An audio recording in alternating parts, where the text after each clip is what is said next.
Hello, welcome back to my channel. రెండు తెలుగు రాష్ట్రాలలో ప్రస్తుతం తిరుమల లడ్డు గురించి తీవ్ర చర్చ నడుస్తుంది.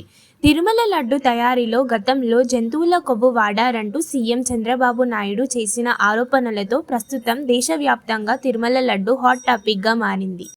ఆరోపణల నేపథ్యంలో తిరుమల శ్రీవారి భక్తులు ఆందోళన చెందుతున్నారు. ఎంతో పవిత్రంగా భావించే తిరుమల లడ్డు తయారీపై వాస్తవాలు వెల్లడించాలని కోరుతున్నారు. ఈ క్రమంలోనే తిరుమల లడ్డు తయారీ ఎప్పుడు ప్రారంభమైంది, ఎప్పటి నుంచి పంపిణీ చేస్తున్నారనేది ఓసారి పరిశీలిద్దాం. కలియుగ ప్రత్యక్ష దైవం శ్రీనివాసుడు కొలువైన తిరుమలను నిత్యం వేలాది మంది భక్తులు దర్శించుకుంటూ ఉంటారు. శ్రీవారి ముగ్ధ మనోహర రూపాన్ని చూస్తూ తరిస్తూ ఉంటారు. దర్శనం అనంతరం శ్రీవారి ప్రసాదాన్ని స్వీకరించి ఆ దేవదేవుణ్ణి మరోసారి దర్శించుకున్నంత అనుభూతికి లోనవుతూ ఉంటారు. తిరుమల శ్రీవారి లడ్డుకు భక్తులు అంత ప్రాధాన్యం ఇస్తారు. ఇంట్లో శ్రీవారి లడ్డు ఉంటే ఎంతో పుణ్యమని భక్తులు విశ్వసిస్తూ ఉంటారు. తిరుమల లడ్డుకు ప్రపంచవ్యాప్తంగా ఉన్న హిందువుల మనసులో అంతటి ప్రత్యేక స్థానం ఉంది. అంతటి పవిత్రమైన తిరుమల శ్రీవారి లడ్డుపై గత కొన్ని రోజులుగా వివిధ అంశాలు తెరపైకి వస్తున్నాయి. తిరుపతి లడ్డు తయారీలో జంతువుల కొవ్వు వాడారంటూ సాక్షాత్తు సీఎం చంద్రబాబు నాయుడు ఆరోపణలు చేయడం దేశవ్యాప్తంగా సంచలనం రేపుతుంది.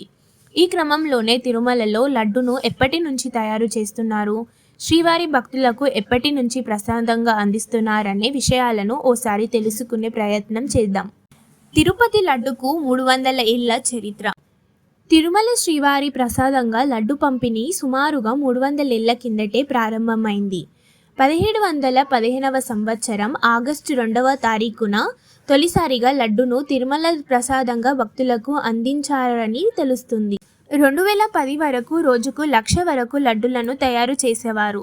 ఆ తర్వాత భక్తుల రద్దీ పెరిగింది. పెరిగిన రద్దీకి అనుగుణంగా ప్రస్తుతం రోజుకు 3.5 లక్షల లడ్డులను తయారు చేస్తున్నారు. ఇక తిరుమల శ్రీవారి లడ్డుకు 2014లో GI గుర్తింపు కూడా లభించడం విశేషం. తిరుమల శ్రీవారి లడ్డుకు పేటెంట్, ట్రెండ్ మార్క్ కూడా ఉంది. లడ్డు కంటే ముందు తిరుమలలో బూందీ ప్రసాదం. లడ్డు కంటే ముందు శ్రీవారి ప్రసాదంగా బూందీని అందించేవారని తెలుస్తుంది. క్రీస్తు శకం 1803వ సంవత్సరంలో బూందీగా ప్రారంభమైన తిరుమల ప్రసాదం కాలక్రమంలో 1940వ సంవత్సరం నాటికి లడ్డుగా మారినట్లు మరికొంతమంది పండితులు చెబుతున్నారు. దీంతో 1940వ సంవత్సరాన్ని ప్రామాణికంగా తీసుకుంటే లడ్డు వయసు 100 ఏళ్ల లోపే అవుతుంది. ఇక పల్లవుల కాలం నుంచి ప్రసాదాలు పంపిణీ చేసినట్లు చరిత్రక ఆధారాలు చెబుతున్నాయి.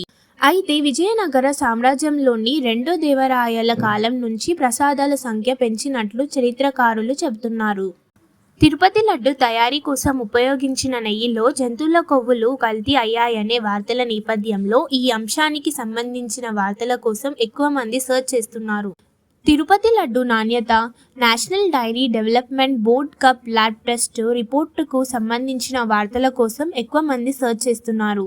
కర్ణాటక, పుడుచ్చేరి, తమిళనాడు, తెలంగాణ, ఆంధ్రప్రదేశ్లో తిరుపతి లడ్డు వార్తల కోసం ఎక్కువగా సెర్చ్ చేస్తున్నారు.